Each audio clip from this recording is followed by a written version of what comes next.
Boa tarde, pessoal. Sejam todos bem-vindos a mais um papo do nosso projeto aqui, Quarentena, né? Hoje a gente tem uma convidada muito especial, né? A gente vai conversar com a Fabiana Guajajara. Ela é líder indígena, e do povo Guajajara. E hoje a gente vai poder falar sobre liderança indígena na atual conjuntura do nosso país, e principalmente passar por questões como pandemia, passar por questões como a questão ambiental enfim, tudo que for relacionado a isso e toda a experiência que ela acumulou nesses anos. Eu acho que tem tudo para ser um papo muito interessante, com troca de conhecimento, e a gente vai poder falar sobre muitas coisas, enfim. Eu lembro a vocês que todo o nosso papo a gente disponibiliza um certificado para as pessoas que quiserem participar, enfim, oficialmente esse saber acumulado em forma de papel, né? E eu vou deixar aqui na descrição, alguém pode deixar para a gente também, o link desse certificado, caso vocês queiram acessar enfim, vai auxiliar para a conquista do certificado e também como opinião, enfim, com presença e vai auxiliar a gente ao longo do projeto, né? Eu queria começar primeiro falando com você, Fabiana, para você se apresentar, falar um pouco sobre sua biografia, sobre sua experiência, sobre sua cultura, uma breve introdução para a gente sobre quem é você, que a gente está conversando aqui hoje. Você consegue falar? Olá, pessoal. Eu me chamo Fabiana Guajajara, sou do povo Guajajara, Tené-Terrara, aqui do estado do Maranhão. O meu povo é o povo mais populoso aqui do meu estado e do Brasil, né? Somos do povo do tronco Tupi.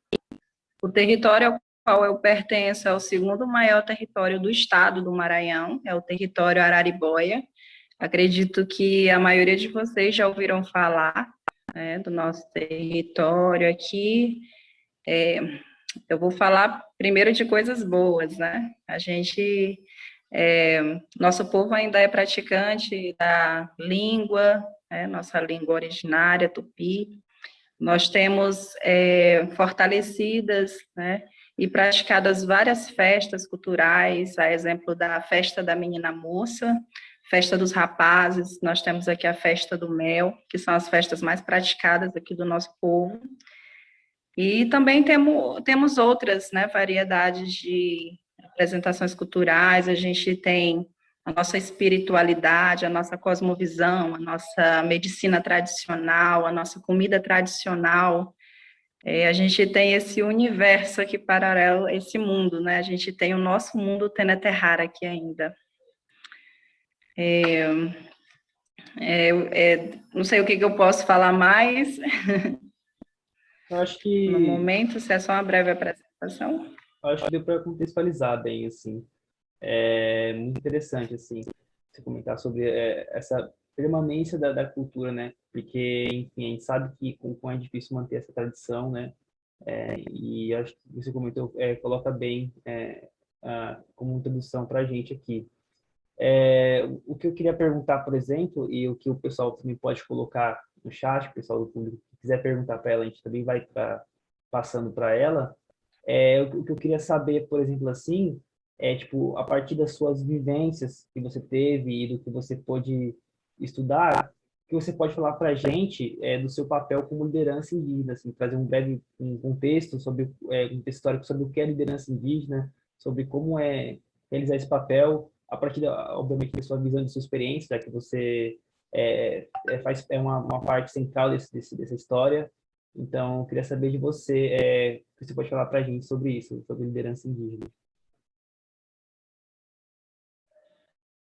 Então, ser liderança indígena, para nós aqui é missão. Quando se trata principalmente de nós mulheres, né? Nesse contexto que não é só de hoje, mas de muito tempo a gente tem sempre que quebrar muitas barreiras, né? E uma delas é sair do meio do nosso povo, da comunidade, do território, em busca de uma qualificação, em busca de uma graduação. A grande maioria hoje das lideranças que estão atuantes no Brasil, falando, né, com conhecimento, com propriedade de causa, grande maioria delas teve que sair de dentro da comunidade, da vivência, e buscar, né, essa escolaridade, essa vida escolar,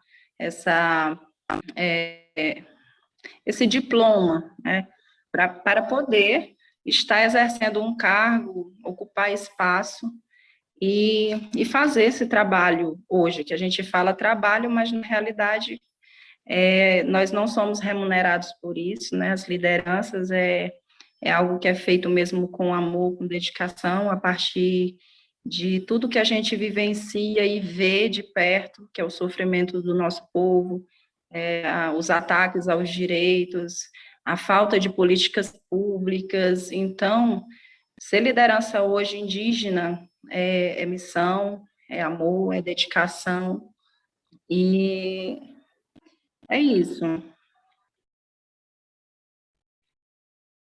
Você citou, por exemplo, essa questão da falta de políticas públicas e descaso de negligências.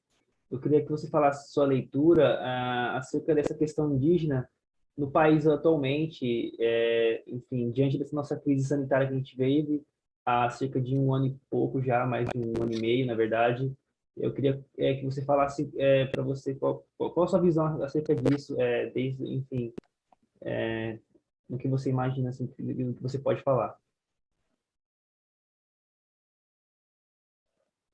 Então, eu vou fazer uma reflexão no âmbito nacional, né, porque quando se trata da questão indígena na contemporaneidade, a gente precisa ter essa visualização, né, que nós não podemos generalizar, pois se trata de diversidade, é importante considerar os diferentes povos. Estamos falando de uma estimativa com cerca de 1 milhão de pessoas, de indígenas, distribuídas em aproximadamente 250 etnias em todo o Brasil. Então, eu vou falar com maior propriedade do povo, a qual eu pertenço, né, do povo Guajajara, Tené-Terrara, aqui do estado do Maranhão, do território Araribóia, né? Porque são realidades diferentes, são localidades diferentes, com assistências diferentes. Eu sei que não está fácil para nenhum povo, em território nenhum no Brasil, mas a gente sabe que alguns existe uma assistência mais direcionada, existe tanto instituições como algumas empresas, né, que diretamente dão apoio, como a Vale do Rio Doce, que tem ali como é que diz, apoiam, mais diretamente, e existem territórios que não têm apoio nenhum, como é o caso aqui do nosso território. E desde a pandemia, se já era difícil, sem a pandemia, com pós-pandemia, no período da pandemia, tem se agravado todas essas situações, né? O período da pandemia, além do pavor que foi aqui para os povos viver de perto uma pandemia com tanta insegurança, com tanta falta da assistência, falta de equipe, a gente teve que lidar com o aumento da invasão dos madeireiros, que com a alta do alimento, a falta de emprego, gerou ainda mais a procura das nossas caças, da madeira, com tudo que era ilegal, duplicou aqui para nós, né, dentro do território. A procura até por famílias querendo ficarem, né, dentro da comunidade para colocar roça, aconteceu muito. E isso nos assustou bastante, porque além da gente ter que lidar, né, com remédios tradicionais, buscando alternativas, para aumentar a nossa imunidade, que a gente entendeu que a pandemia, ela matava, né? Era altamente, altamente de risco, né, de contaminação dos anciãos, de todo mundo, e o nosso povo é bem vulnerável. Então, isso nos assustou muito nesse sentido da própria pandemia, da própria Covid-19. E depois lidar com esses outros enfrentamentos foi muito difícil, e tem sido, na realidade, ainda aqui para nós.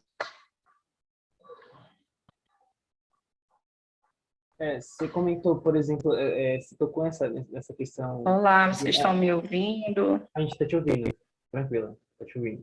E te vendo também. Você comentou, por exemplo, dessa questão ambiental, enfim, das grilagens, etc. A gente sabe que o retrospecto não é positivo, né? E não tem como falar que, recentemente, a tese do marco temporal tem tomado bastante espaço, né? Eu lembro que você comentou, por exemplo, em um dos seus vídeos, que a importância e a ligação que o povo indígena tem com a terra, né? Então, assim, como essa temática é Sim. sensível aos povos indígenas, por ter uma ligação muito forte com o Está cortando território. aqui um pouquinho para mim. Então, vou começar falando um pouco dessa situação, né, do marco temporal, que tomou uma visibilidade muito grande a nível mundial, é que nós, povos indígenas, nós temos hoje garantido constitucionalmente o direito originário, né, as terras que tradicionalmente ocupamos. E o Supremo Tribunal Federal vem restringindo esse direito, né, ao estabelecer o chamado marco temporal para as demarcações das terras indígenas. Para nós, a gente vê que será remoções forçadas, expulsões em períodos que antecedeu a Constituição de 88, né, negligenciam os mecanismos transicionais para o restabelecimento da verdade e o resgate da memória, representando a implementação de verdadeira política de esquecimento por parte do Estado brasileiro. Para nós, o marco temporal, ele representa essa falta de respeito à nossa memória, à nossa existência, ao nosso ser e viver aqui, né? Nós sabemos que, historicamente, nós, povos indígenas, sofremos essas violações, né? E algumas delas, em relatórios apresentados por algumas comissões estaduais, acabaram por reconhecer de forma oficial na prática. O regime ditatorial, civil, militar instalado no país, ele agravou esse quadro. Na prática, né, de graves violações de direitos humanos ao nosso povo, de forma generalizada e sistemática, por razões de Estado. E o marco temporal, ele mais uma vez, ele só reafirma essa política generalizada e sistemática, porque não foi uma lei apresentada por uma bancada ruralista cheia de interesses, né, à custa de um desenvolvimento de qualquer forma, sem se preocupar com a existência do nosso povo aqui no Brasil. Então, assim, não é surpresa para nós, povos indígenas, mas como todo o mundo viu, nós não vamos desistir, vamos continuar com atos de protestos, de resistência mesmo, e buscando alternativas para que isso não venha de fato a se concretizar, porque eu não quero aqui trazer palavras repetidas, mas de fato sim, o genocídio, de fato sim, é uma forma de nos escravizar, mais uma vez é uma forma de nos calar, de não reconhecer a nossa existência enquanto povos originários desse país. Muito legal você comentar sobre isso. Eu fico preocupada porque eu tenho medo de interromper e eu não... Pode falar. Okay. Vocês estão me ouvindo bem, né? Sim, sim. Você comentou, por Ok, que a exemplo... internet aqui está bem... Isso, ela fica instável, né? Aparece para a gente que banda larga baixa. Tá. Continuando, você comentou bastante sobre essa questão da sistemática, né, de políticas que, de fato, inviabilizam a presença dos povos aqui no Brasil, né? Isso, historicamente, desde do que o Brasil é conhecido como Brasil. E eu queria saber de você, em contraponto a essas medidas, o que você enxerga de ações afirmativas que sejam fundamentais para que os direitos dos povos indígenas sejam garantidos, né? O que você enxerga de ações que poderiam ser feitas que não fizesse como é feito atualmente de retirar direitos, de inviabilizar a vivência desses povos em suas terras garantidas. O Brasil a gente sabe que é terra indígena, né? Então, assim, querer demarcar a terra para determinadas localidades, assim, é uma questão muito artificial, pensando que o Brasil inteiro ele é constituído por povos nativos, né? Então, quais ações você enxerga que sejam fundamentais para isso, para garantir o direito dos povos indígenas aqui no Brasil?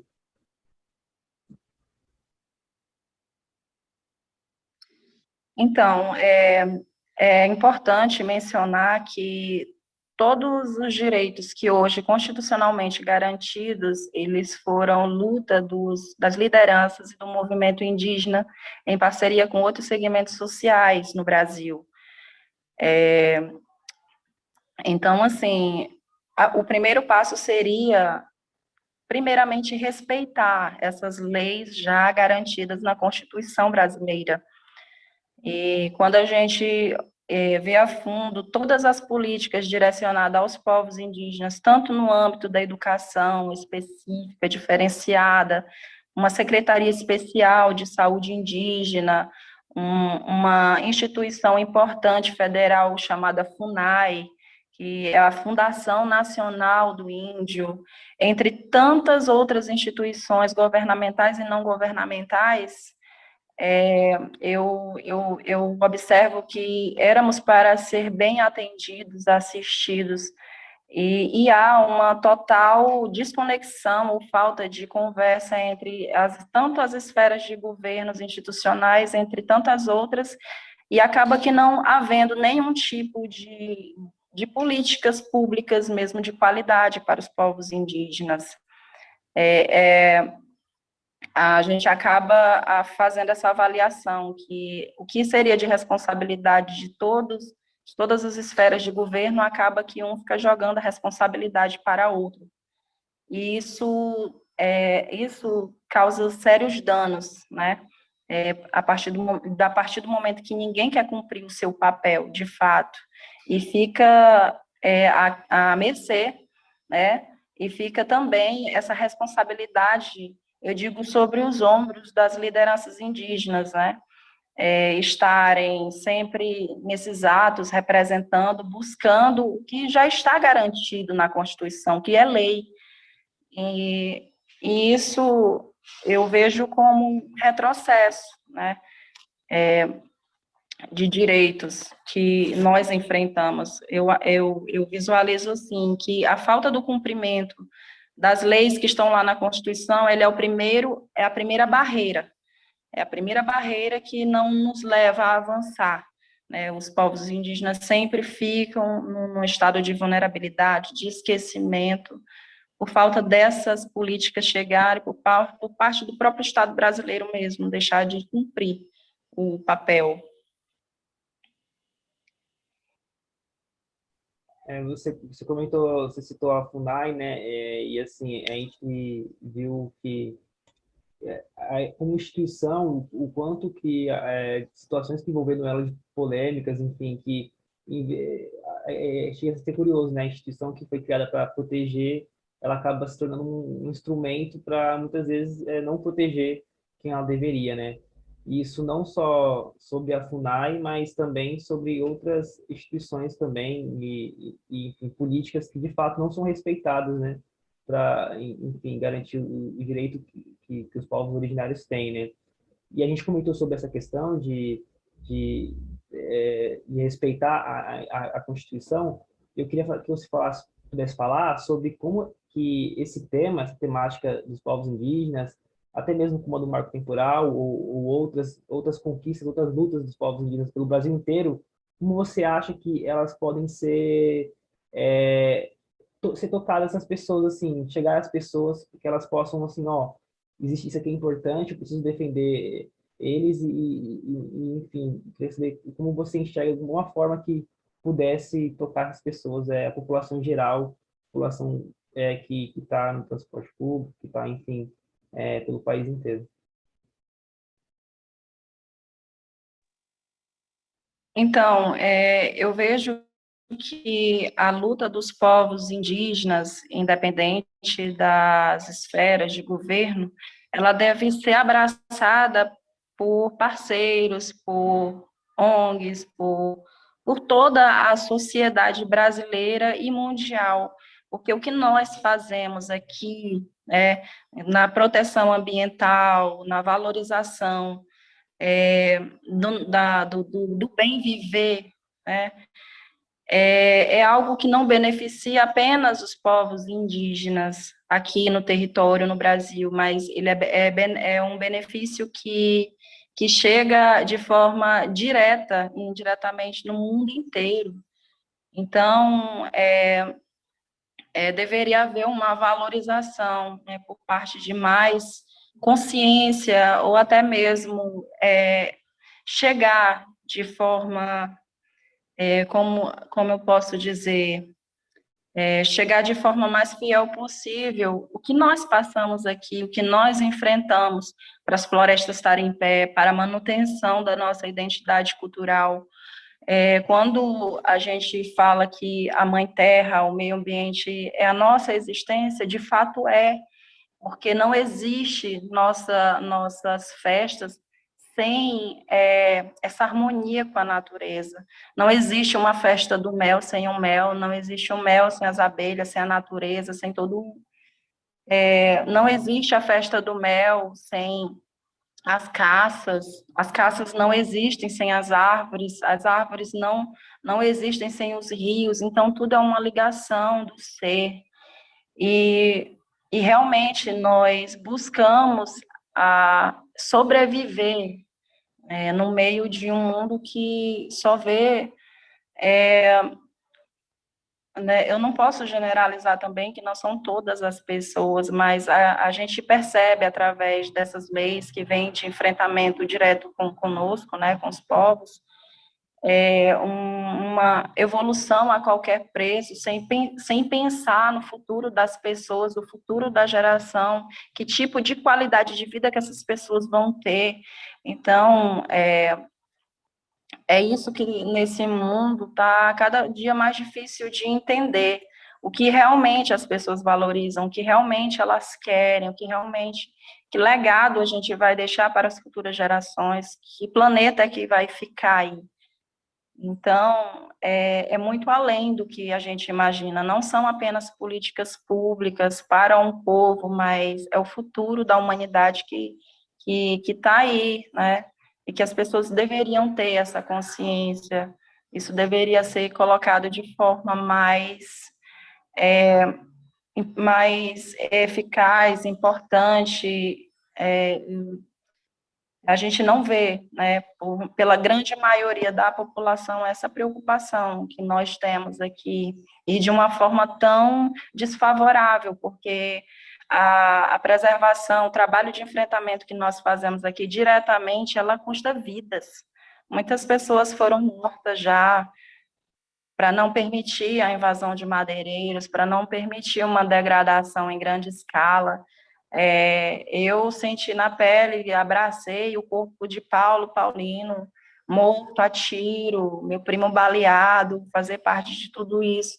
Então, a terra para nós é muito preciosa. E a gente dá a vida, sim, por isso, por esse trabalho, porque não é apenas, a gente não quer apenas sobreviver nesse planeta, nós queremos viver, e viver de forma como nós somos, né, sem deixar de ser quem somos. Você falou foi muito bonito, muito legal, assim. Eu peguei uma palavra que você comentou sobre legado, né? Só que aí eu vou deixar essa pergunta para depois, porque você citou um fato muito importante, que foi a morte do ativista Paulo Paulino Guajajara, né? E em um vídeo de 2019 que você inclusive enviou para a gente, para a articulação dos povos indígenas do Brasil, você fala sobre isso, né? Ele foi vítima de emboscada, né? E pensando nisso, eu queria que você pudesse falar quais são as maiores complexidades que você enfrentou durante toda a sua trajetória, assim, dificuldades que você enxerga e que tipo assim, às vezes faz assim, nossa, será que eu estou fazendo certo? Será que eu devo desistir? Será que, enfim, eu queria que você falasse para a gente sobre esse momento delicado que foi também para você, da morte de um companheiro de luta, né? Enfim,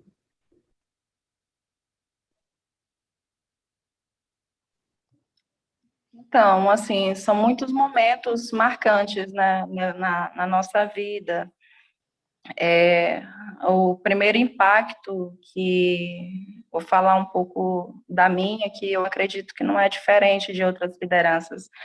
O primeiro impacto você sentir, né, a sua família acreditar em você e dizer assim, você vai sair em busca de um benefício, em busca de um conhecimento, e você vai voltar para ajudar o povo. E esse processo do sair, do você ter que sair do que é seu, da sua vivência, do seio da sua família, do que você entende como precioso, é, é muito doloroso, porque o impacto que você sofre com o preconceito, é preconceito, é discriminação, é falta de respeito, muitas vezes agressão mesmo, né? E você ter que lidar com isso desde criança, né? E ter que conviver sem perder a sua essência, sem, sem se perder.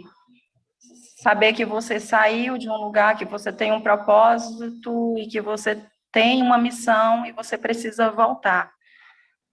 E nesse ato de preparatório, você passar por tudo isso, e quando você volta para a comunidade, para fazer a luta, né,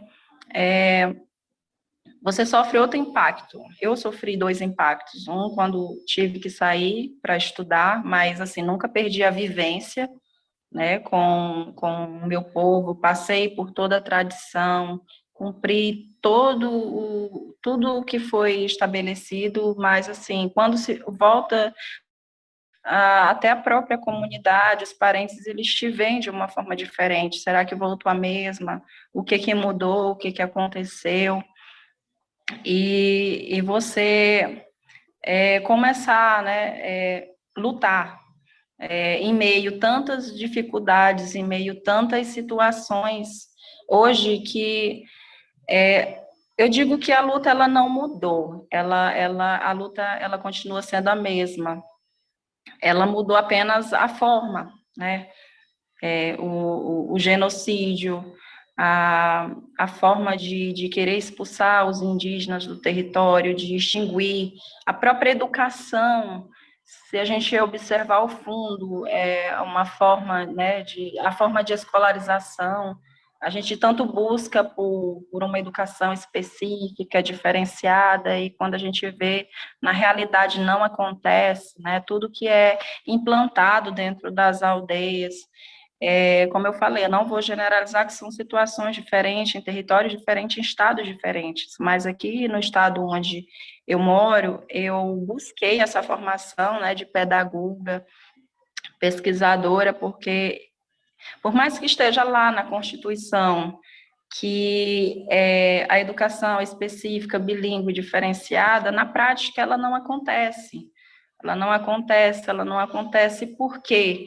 Porque o próprio Estado, ele não dá condições, não há valorização dos profissionais de educação indígena, não há material específico diferenciado, porque tudo isso exige recurso, exige planejamento, exige situações que o próprio governo, ele precisa dar condições para que isso aconteça. Então, eu acabo fugindo um pouco do assunto, porque são muitos assuntos interligados diretamente, e não e a gente no dia a dia costuma falar mais das problemáticas, mais dos nossos anseios, do que a gente busca, né?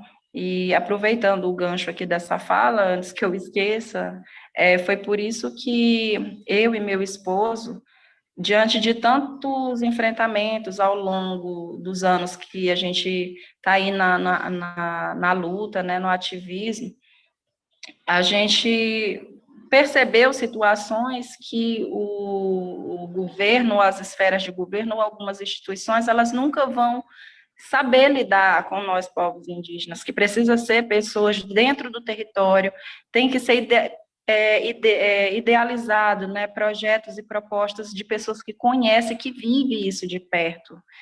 Então, a partir daí, a gente começou a pensar em um espaço que se chama Centro de Saberes Seneterrário Tucano, né?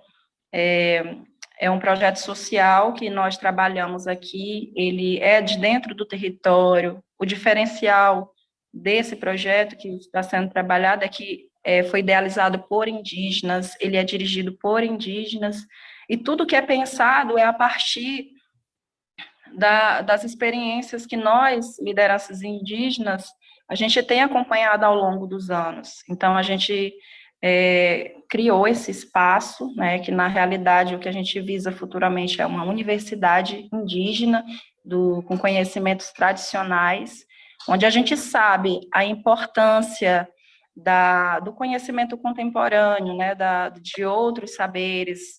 A gente sabe a importância de ter hoje médicos formados, advogados, professores, pedagogos com qualificação, até porque o mercado de trabalho ele exige essa qualificação para remuneração, mas a gente não deixa também de valorizar os nossos saberes tradicionais, a nossa educação tradicional, deixar mesmo, tanto no audiovisual, como filmes da história do nosso território, do nosso povo, dos anciãos, da nossa cosmovisão, enfim, a gente não, apenas visualiza o problema. Hoje nós já temos pensado em propostas, em trabalhos diretamente de dentro do território que venham, né, a ajudar ou direcionar quem de fato tem o recurso ou tem a responsabilidade de trazer melhorias para os povos indígenas. Então, eu nem me lembro mais o que você começou perguntando, mas é isso, né? Os problemas que a gente enfrenta são muitos. A gente já pensa nisso, né? De como a gente vai lidar com toda essa situação, criando espaços, com formação de novas lideranças mesmo, sabe? É importante isso, não é apenas ir um ônibus cheio para Brasília para reivindicar direito, não, essas pessoas elas precisam ir cientes, sabedoras do que estão indo reivindicar, os jovens eles precisam estar preparados, né, conhecendo os direitos constitucionais para deliberarem à altura. A questão dos advogados indígenas fez uma diferença enorme nessa situação do marco temporal, onde a fala dos próprios advogados indígenas, que foi formada uma comissão, onde tiveram a oportunidade de falar e fazer a defesa, está sendo de muita importância, né, e tem sido considerada. Enfim, são muitas coisas ainda que estão por acontecer, que as lideranças indígenas que estão à frente sofrem, né, muito preconceito, muita criminalização de lideranças indígenas, sendo que a gente faz um papel que a gente não é remunerado por isso, né?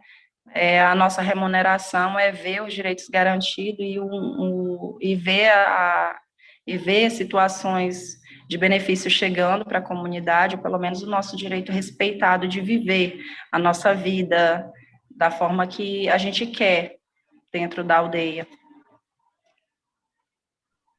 Você comentou que a gente acaba passando por vários assuntos, né? Mas fica tranquilo, porque isso é legal, né? Porque a gente começa num assunto e acaba entrando em vários, né? Inclusive, você citou o centro de saberes que você se dedica atualmente. A gente vai deixar aqui no finalzinho o link de rede social, alguma coisa que possa o pessoal estar acessando, né? Enfim, eu também deixo aqui o espaço para o pessoal também fazer as perguntas, se quiserem deixar no bate-papo. E também depois eu peço para o pessoal também colocar o link do certificado, formulário, etc. Enfim, você colocou várias questões aqui, mas eu só vou retomar aquela que eu adiei antes de perguntar a questão das complexidades, né? Que era sobre, inclusive você, na sua fala agora, você comentou um pouco também. Você é professora, pedagoga e pesquisadora, né? Então, eu imagino que a educação faça parte da sua vida, inclusive por isso que você trabalha no Centro de Saberes, né?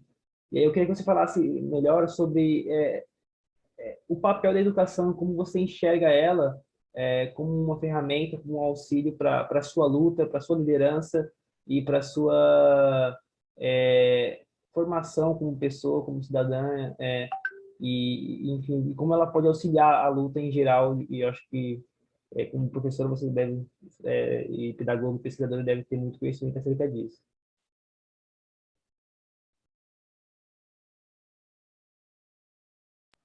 Ok, cortou um pouquinho, mas eu acredito que eu compreendi. Então, a educação, ela sempre foi prioridade na luta, principalmente na minha. Eu quis me destacar como professora, pedagoga, e hoje eu ocupo um importante espaço, né, na coordenação de educação escolar indígena. Motivou, né, o sentimento que eu tive e o que eu passei, né, de ter que sair da aldeia para ter uma educação qualificada.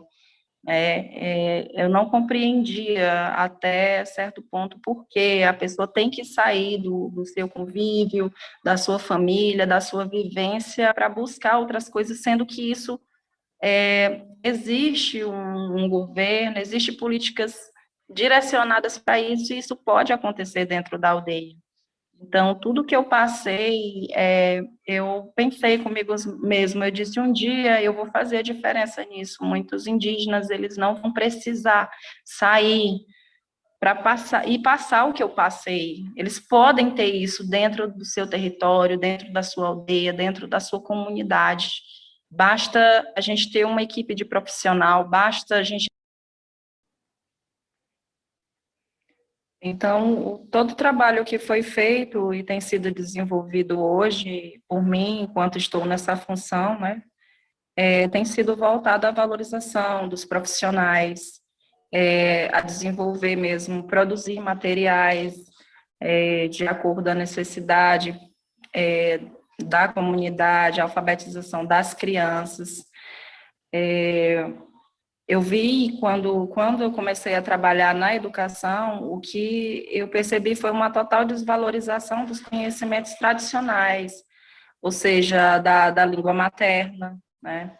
A contratação desses profissionais, né, de professores da língua indígena era basicamente escassa, e hoje a gente tem feito um trabalho voltado para isso, né, para a valorização dos profissionais, dos professores indígenas, produção de material específico, diferenciado,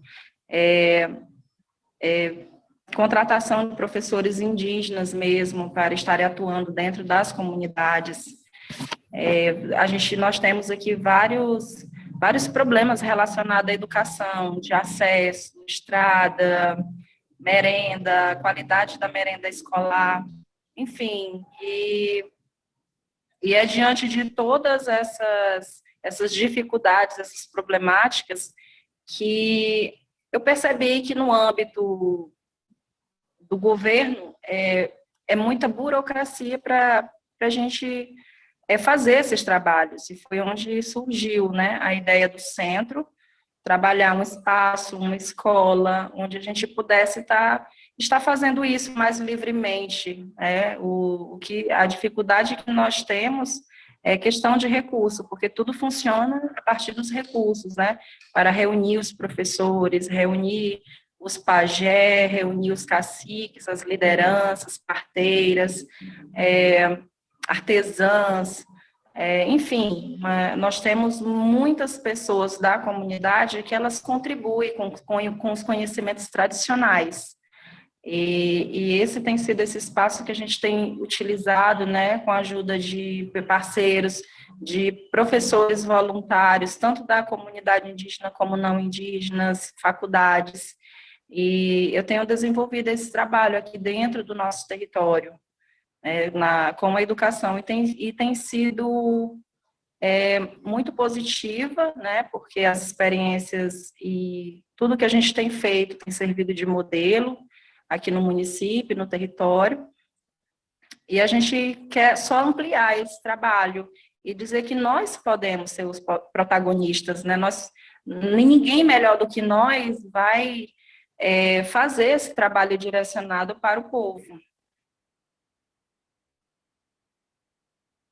Isso, muito legal, né? Porque, como você comentou, é a ação sendo realizada a partir de membros daquele próprio grupo que se compõe, que tem uma identidade, né? Não é um trabalho, uma intervenção feita por outros povos enfim, que acaba acontecendo há muito tempo, né? Essa intervenção feita por outras pessoas em cima dos povos indígenas, né? Então, assim, você se construindo como um grupo ali e, enfim, para poder se ajudar e transmitir esses conhecimentos que você comentou, esses saberes, eu acho que é muito legal.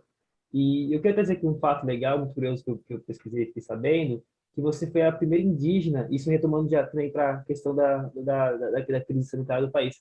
Você foi a primeira indígena a ser vacinada no estado do Maranhão, né? Assim, como é que foi essa sensação, assim? Como é que foi isso para você? Sim. Foi muito Então, legal. sim, eu fui convidada a ser a primeira indígena a ser vacinada aqui no estado do Maranhão. E para mim foi muito importante aceitar, né, esse convite por tudo que já repercutia, por tudo que já estava acontecendo, né? As comunidades indígenas super apavoradas com isso, né? E muito fake news, na comunidade indígena também já chega fake news, a gente tem internet, a grande maioria, não todos, né, mas tem uma grande parte que já usa o celular, notebook, a gente tem acesso a essas informações, então muitos fake news eles foram disseminados, né, ao longo da pandemia, que um deles era que quem tomasse a vacina ia virar jacaré, e que os povos indígenas seriam a classe prioritária pelo fato de querer o extermínio total dos povos indígenas. Então, assim, na realidade foi desafiador, né? Até ir lá e ser exemplo, né? Para os outros parentes, dizer, olha, não vamos ter medo, vamos acreditar na medicina, vamos dar essa credibilidade aí para o SUS, né, que é quem nos assiste, que é quem faz esse trabalho direto conosco. Vamos acreditar aí no nossos Maíra, no nossos Encantado, que isso não vai acontecer. Então, assim, para mim foi um privilégio. Eu encarei isso como um ato de fé, de esperança, e mostrar para o meu povo que a gente podia, sim, confiar, né, que era seguro. E houve até depois da vacina, né, muitas pessoas aceitaram a vacina, principalmente o pessoal do meu povo, né, que é o mais numeroso aqui do estado do Maranhão. Isso foi muito importante ver os números aumentarem assim de forma muito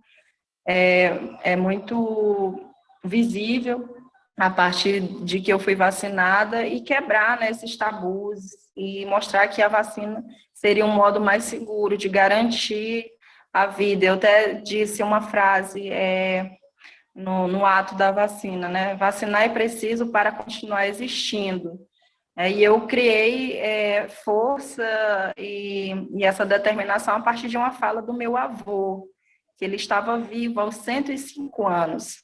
Ele disse para mim, minha filha, vai lá, acredita, porque eu já vi várias pandemias.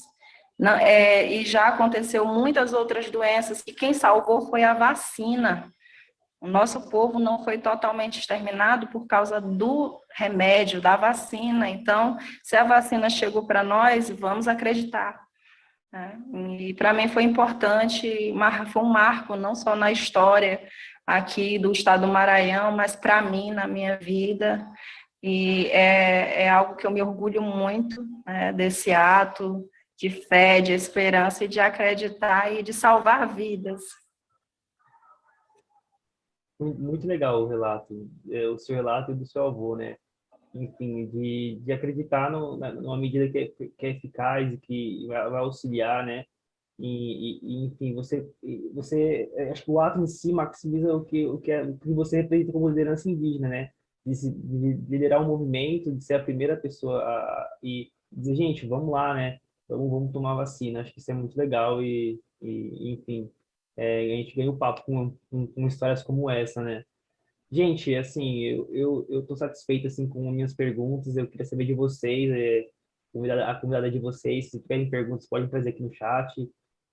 Enfim, acho que ela tem muito conhecimento para transmitir, né? Basta a gente botar uma perguntinha aqui e ela pode comentar. Fiquem à vontade no chat, ou se quiserem também ligar a câmera e comentar via microfone, enfim, acho que é um espaço reservado para isso, se vocês quiserem. Enquanto isso, a gente Eu pode. tenho. Você tem? Pode Tenho. falar. Eu ouvi a Fabi falar numa fala dela sobre o ensino bilíngue e eu nunca tinha escutado sobre isso. Pode falar mais um pouquinho sobre? Então, é, é importante, nem todos sabem que no Brasil existem diversas línguas. Aqui o nosso povo Guajajara, o nosso tronco predominante é o Tupi-Guarani, e nós temos aqui vizinhos do nosso território, o povo G. É como se eu estivesse falando a língua brasileira e ele estivesse falando chinês. Então, são duas línguas completamente diferentes. A gente não entende nada do que eles falam e eles não entendem nada do que a gente fala. Então, assim, é impossível introduzir um método da língua do povo indígena somente de uma forma geral, porque são línguas diferentes, né? E até dentro do próprio tronco linguístico existe a variação linguística, como o estado aqui no Maranhão, a gente tem sotaques, e Minas Gerais já tem outro, enfim, existem essas situações que a língua ela precisa ser estudada, ela precisa ser pesquisada, ela precisa ser escrita, né, de consenso a cada região, a cada território, a cada povo. E essa é uma das dificuldades que o governo do estado ele tem de elaborar esse material. Então, sobre a educação bilíngue, só para encerrar, aproveitar aqui a internet, gente, me desculpa. Ela é muito necessária. Quando eu falo bilíngue, é no fato de educar, alfabetizar a criança tanto no português, como na língua indígena, na língua materna de cada povo. Então, a gente valoriza muito esse trabalho nas séries iniciais, né, na alfabetização. Na alfabetização, que é infantil 1, 2 e 3. A gente não foge do modelo que é implantado, né? Aqui no estado do Maranhão, a criança ela só tem só tinha direito a matricular a partir dos 6 anos de idade, já para ingressar nos anos fundamentais, maior, sem passar pela alfabetização. Então, quando a gente consegue esse direito de alfabetizar no modo bilíngue, a gente faz essa reflexão de que é preciso, é necessário ter não apenas a educação, a alfabetização do português, mas ela precisa ser bilíngue para fortalecer a língua materna, né? Para a gente não perder.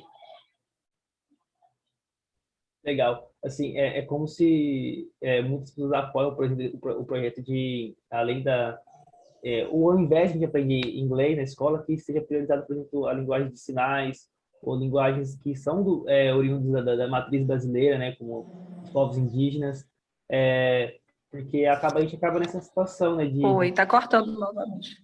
tá cortando? Tá, então eu vou falar mais devagar.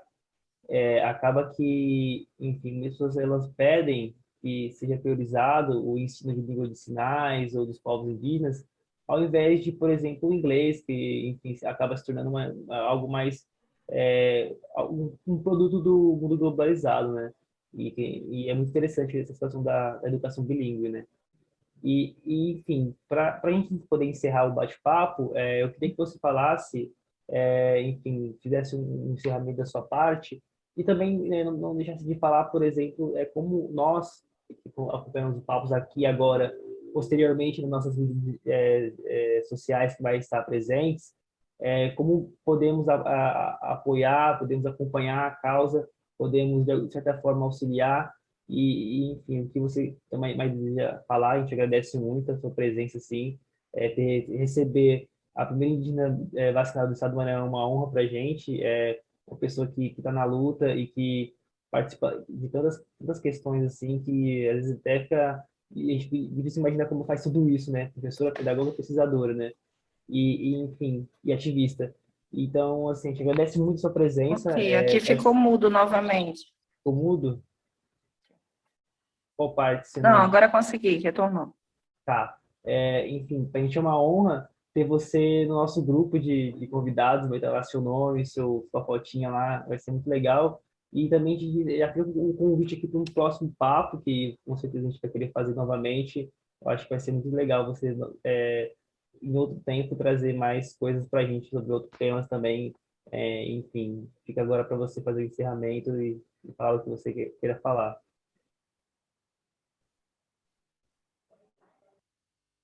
Então, eu que agradeço o convite, eu fico muito feliz de estar, né? Eu digo até fazendo essa troca de conhecimento, de saberes. É muito importante ouvir a parte, eu digo, o não indígena, né? O Caraíu aqui para nós, o não indígena, ouvir a partir de nós mesmos, como que nós estamos lidando, né? Com os enfrentamentos cotidianos, as lutas, a nossa vivência, porque as pessoas elas têm aquela imagem montada dos livros, né, que o indígena ainda está lá, ele vive apenas da caça, da pesca, da floresta, e temos que trazer isso, que muita coisa mudou hoje, né? A gente tem sim, mantém viva a identidade cultural, a gente acha importante a manutenção de tudo que originalmente é de cada povo, mas uma coisa tem sido muito relevante em todas as discussões, eu acredito que com os povos indígenas de todo o Brasil. Nós precisamos avançar, nós precisamos melhorar a educação, o conhecimento, nós precisamos estar ocupando mais espaços, precisamos formar mais indígenas médicos, mais juízes, precisamos ter advogados, nós precisamos ter indígenas nas instâncias dos poderes legislativo, no judiciário, no executivo. Nós precisamos estarmos avançando nesse sentido, que faz toda uma diferença. Eu digo que no meio de centenas de deputados, nós temos apenas uma deputada indígena federal, que é a Joênia Wapichana, a qual a gente muito orgulha do posicionamento, de tudo que ela tem representado lá. E nós precisamos ocupar mais espaços como esse, na política, na sociedade civil, enfim. Né? E quero dizer que foi uma honra ter ficado esse tempo aqui com vocês. Uma das outras dificuldades que nós enfrentamos aqui é o acesso à internet. A gente já consegue, mas a qualidade não é boa e acaba dificultando tudo isso. E dizer para vocês que olha, que a gente está em festa, por isso os foguetes. E dizer para vocês que é importante ouvir, né, ouvir cada um de vocês também, saber que nós temos parceiros, que nós continuamos tendo parceiros, que se importam conosco, que valorizam também a natureza, que também estão de mãos dadas conosco, né, de uma certa forma nos fortalecendo, dizendo estamos aqui, é importante o que vocês fazem, e juntos a gente poder contribuir para um futuro melhor. Ter essa representação para a gente é o mais importante. É esse protagonismo de coisas positivas, o que a gente vai construir daqui para frente. A gente sabe que o passado, ele nos negou, né? A gente tem teve muitas mazelas, teve muita morte, muita dor, mas que não precisa continuar assim. Eu sempre digo isso. A gente precisa, de uma forma harmoniosa, conviver com o presente que está aqui diante de nós e construir, a partir de agora, um futuro melhor. Isso não é impossível, eu acredito nisso, eu vivo isso, e eu acredito que vocês também acreditam. É por isso que nós estamos aqui, nos conhecendo, fazendo esse debate, fazendo essa troca de experiência, porque nós acreditamos em um mundo melhor, em um futuro melhor, e nós podemos fazer parte disso, construir. Né? E a forma que nós podemos apoiar, primeiramente, é isso, é conhecer a realidade de perto, conversar com pessoas que realmente vivem isso, né, diariamente, e sobre os trabalhos que eu falei, que ele requer, sim, recurso, ele requer parceria, ele requer pessoas, aí nós temos... eu posso dizer hoje no âmbito nacional, que é um trabalho super importante, eu não posso deixar de falar, que é a Articulação dos Povos Indígenas do Brasil, a PIB, ela faz, né? Então, assim, todo movimento que é feito a nível nacional, ele gera essa repercussão e ele traz essa devolutiva para os povos indígenas. Então, é muito importante apoiar organizações indígenas, né, que estão aí com os nossos líderes, à frente, né, sofrendo, e precisa dessa visibilidade. E a PIB, ela tem feito esse papel fundamental. Tem site, tem Instagram, tem tudo. A Soninha, que é aqui do nosso território, que é da nossa aldeia, né, tem feito assim, um trabalho do qual a gente se orgulha muito. Soninha mora na nossa aldeia, na Lagoa Quieta. Inclusive, ela estava aqui ontem, né, e a gente tem muito orgulho desse trabalho que ela faz, dessa representatividade, né, dela.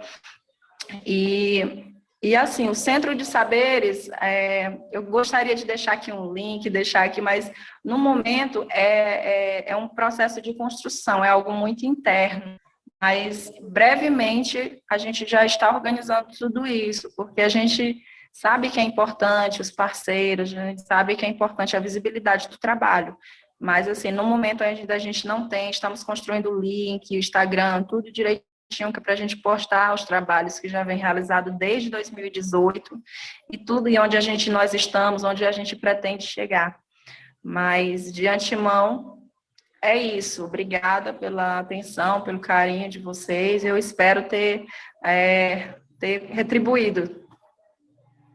Nossa, com certeza. A gente que agradece. Foi um papo super enriquecedor. E a gente vai aproveitar bastante tudo isso, o link, para postar depois, né? No nosso Instagram também. Então, é isso. Com certeza, acho que foi muito legal para todo mundo e assim, viu agora e depois também. A gente tem um quadro, por exemplo, que eu perdi, que a gente revisita o papo, então a gente, tudo que você comentou de links, você vai estar lá naquela publicação provavelmente. Enfim, a gente fica muito feliz com a sua presença e espera ver você novamente na luta e depois também com o papo novamente. Obrigado, viu? Gratidão. Gratidão.